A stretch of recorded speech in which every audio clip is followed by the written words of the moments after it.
Hello everyone and welcome to another episode of Gautam's Cooking Adventures.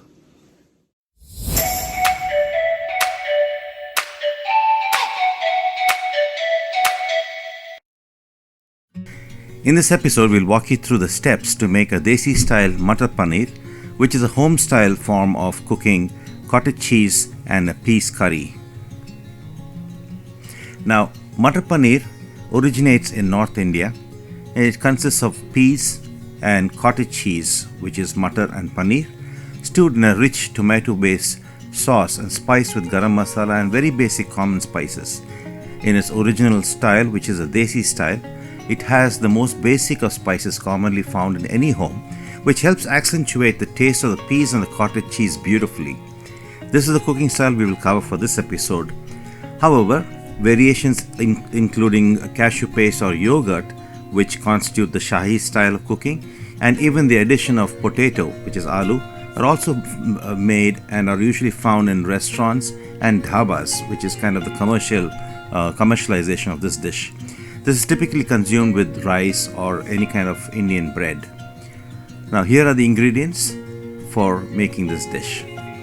As always, you will find a copy of the ingredients list in the description below this video. Please like this channel, subscribe to it, and click on the bell icon to be notified all future episodes. Thank you. To make the Desi style home cooked Mutter Paneer, you're going to require paneer. In this case, I got 275 grams of paneer that have been cut into small cubes, fresh green peas, 2 medium-sized tomatoes that have been just rough cut, 2 medium-sized onions that have been cut roughly any shape, doesn't matter, 2 types of chili powders, the regular red chili powder and the Kashmiri red chili powder, some ginger garlic paste, coriander powder,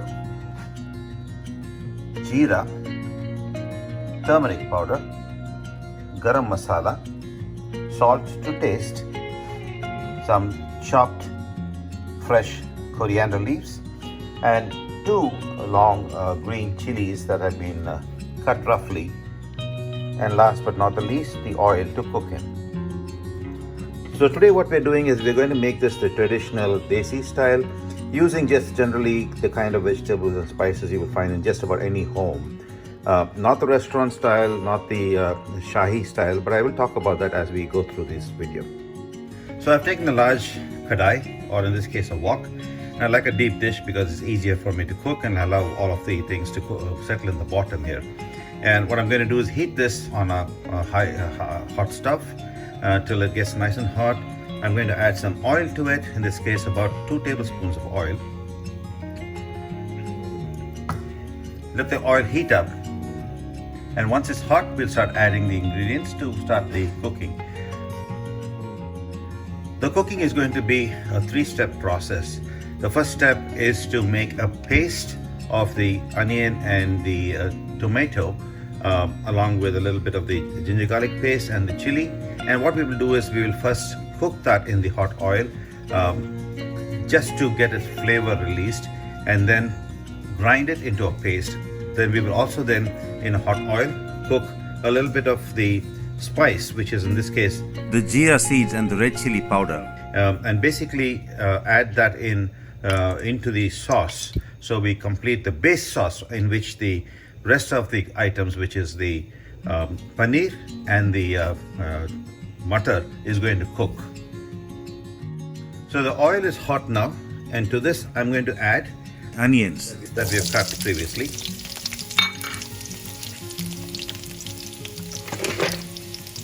Now let this cook well.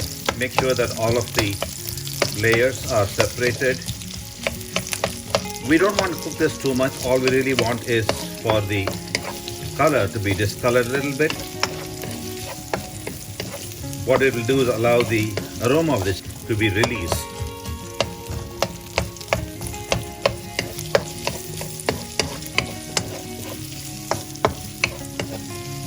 Now it's easy enough to have just taken the raw onion, the tomato and everything else and ground it into a paste, but the aroma is not released as easily and doesn't taste as good. So this is the first step of allowing the release of the aroma of all of these different ingredients, so that when you create the paste, it's already flavored nicely and very aromatic.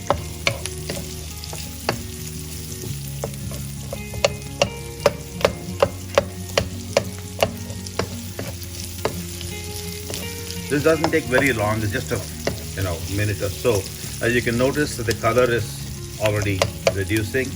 It's becoming discolored, translucent.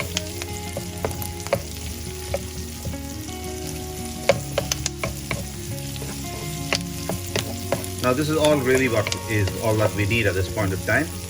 Now we're going to add to this the ginger garlic paste and allow this to cook as well in the hot oil. So this releases the flavors of the ginger garlic paste. It also takes away the raw taste of ginger garlic.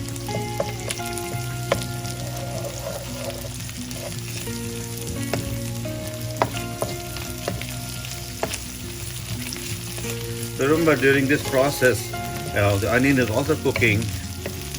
By the end of it, the onion would have browned just a little bit. So we don't want it too brown.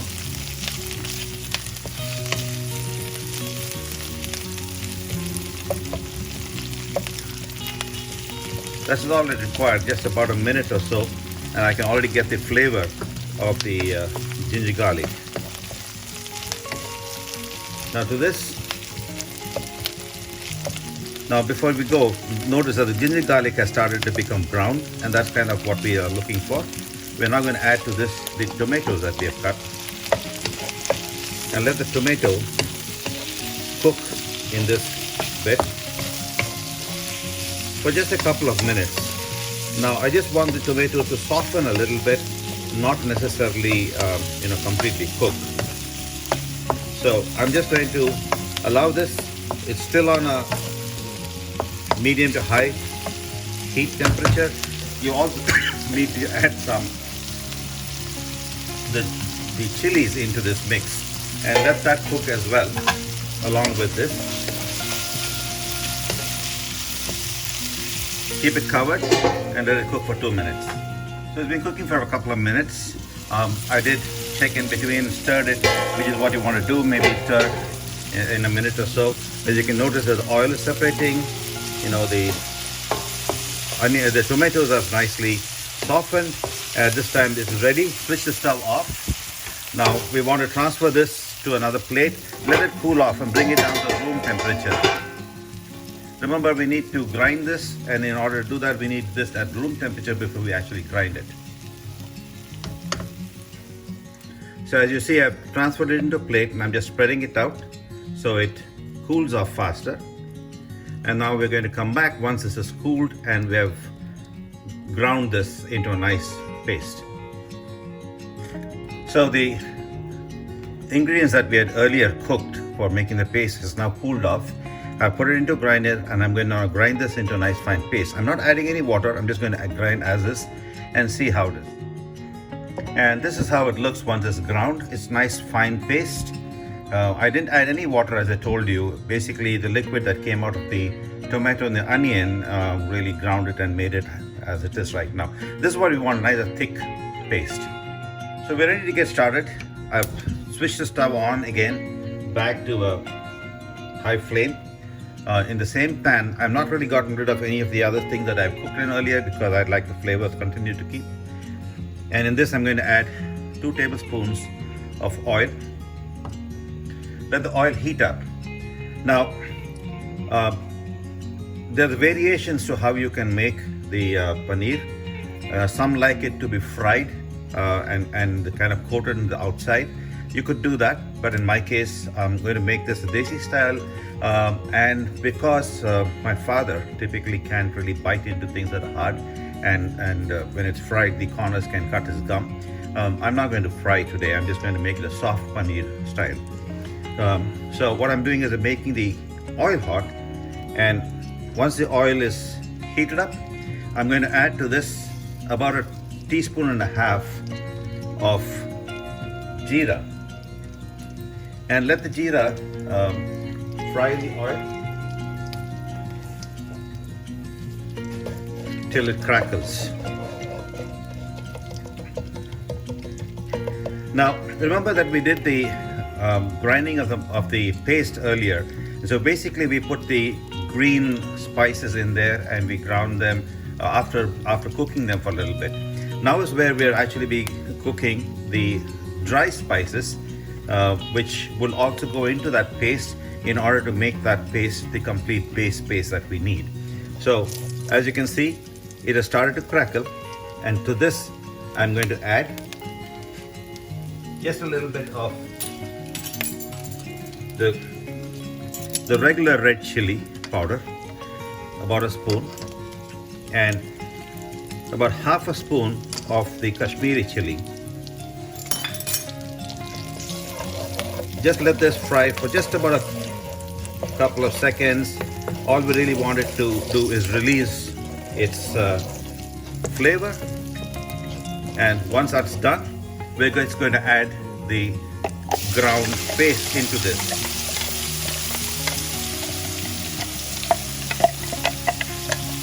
So basically what we're doing is creating the base paste from which the cooking is going to be done.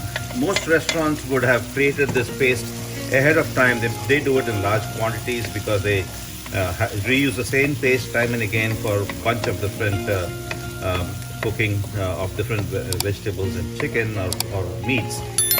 But I like to make it fresh, so I don't have to cook it and keep it. This way it's much more flavorful and tasty.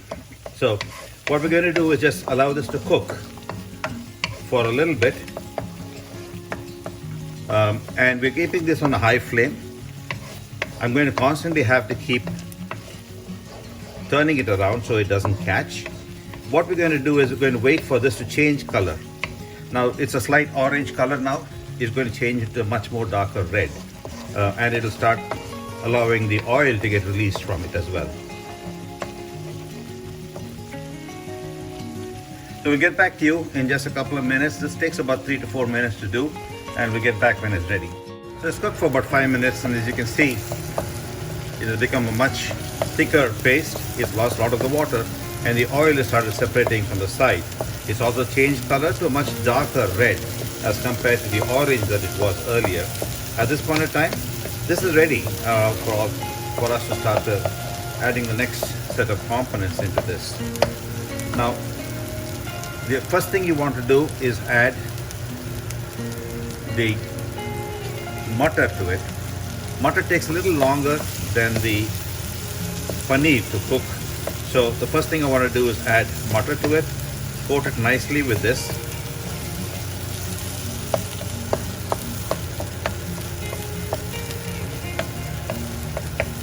Allow this to cook for a couple of minutes, but in the meantime, I'm also going to add to this a couple of spoons of coriander powder,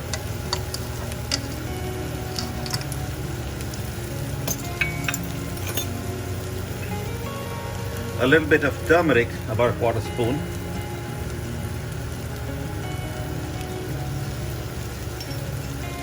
and some salt to taste. Like I always say, I go little by little in the salt department. I don't add too much at one time. I add just enough. Now what I'm going to do also is add some water into this, about a cup.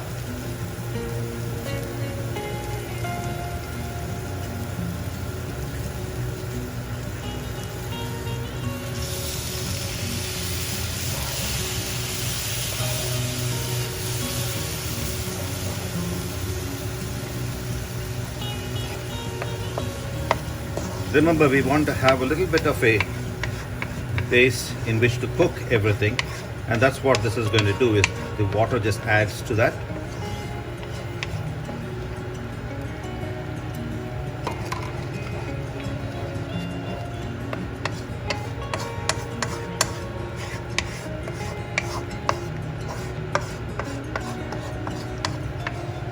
Feel free to check the salt content, at the cooking at this time. Make sure that you've got the right amount of salt, Uh, Not too much. Um, Slightly less is okay because you can always add at the last as well at the end of your cooking. But if it is too much, then it's difficult to take away.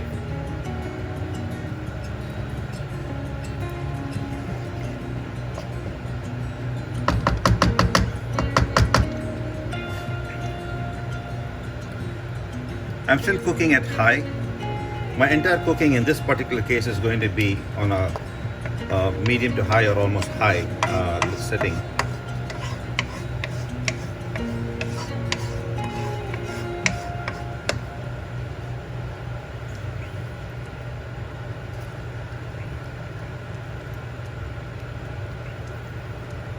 I'm going to cover this for just a minute. We'll get back to you in just a minute. So it's been cooking for a little over a minute. I'm taking this cover off, and as you can see, the peas are cooking. They're kind of half cooked. At this point in time, I'm just going to add in the paneer as well and let that cook in the sauce too. Now, we're going to make this the traditional Desi home style, which basically does not use anything else. We use the simplest of ingredients in this. Now, in the restaurants, they could make it the Shahi style. And what the Shahi style basically does is, at this point of time, before you added the paneer, you could have added some beaten up yogurt, or in many cases, what they do is grind badam and make a badam paste and add to it. It gives it a richer, whiter look to it, but it takes away the taste of the base paneer mutter. And so in the Desi style, that's not used. It's the simplest of cooking, but it gets out the best of taste in all the ingredients. So that's what we're going to do now. We're just going to cook this for a few minutes, and I'm going to cover this and cook for a couple more minutes. We'll get back as soon as it's done. It's been a couple of minutes and we're going to test and check how it's cooking. As you can see, it's starting to thicken. It's a nice thick gravy around the paneer and the mutter. The paneer is nice and soft. The total time that it takes to cook the paneer and the mutter together is about 5 minutes covered. I'm just opening in between because I want to make sure that everything is cooking and not catching in the bottom. Because we're cooking this on a high stove setting, so you want to check from time to time just to make sure everything is not catching. Now, before I'm going to close this again and cook for another couple of minutes. But let me know also what I did was I took some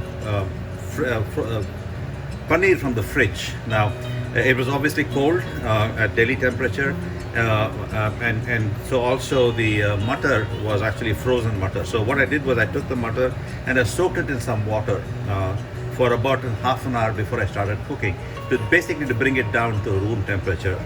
And so also I once I cut up the paneer, I just left it to rest at room temperature. So when we started cooking, they were both at room temperature. So you want to make sure that when you start the cooking, they are both at room temperature. Otherwise, you could have put the mutter and the paneer together while cooking, because they would then both defrost and cook at the same time.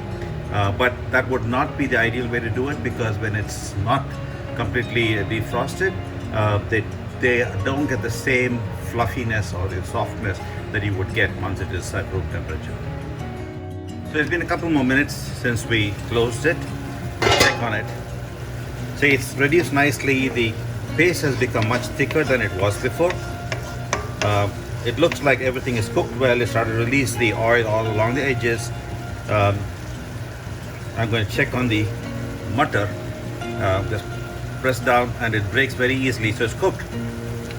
So at this point in time, we're going to do a couple of things. One is I'm going to add just a little bit of Garam Masala, about 3/4 teaspoon of Garam Masala. Mix this nicely. Allow this to cook for just about a minute. And while this is cooking for that minute or so, I'm also going to add the last item on my list, which is the chopped up coriander leaves. Give this a nice mix. I'm cooking all of this in an open dish.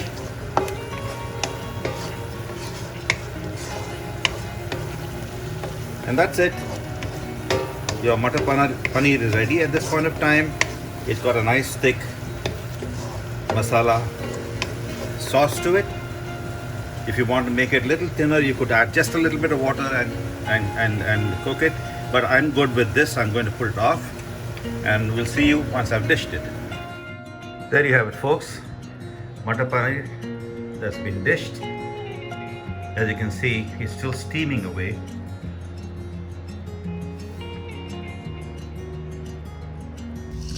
We hope you enjoyed watching this video. Look forward to any suggestions or comments from you, and please do keep supporting us. Thank you for watching. Please don't forget to subscribe to our channel, click the like button, and do press the bell icon so that you can be notified of all our future episodes. Thank you so much for watching. Goodbye.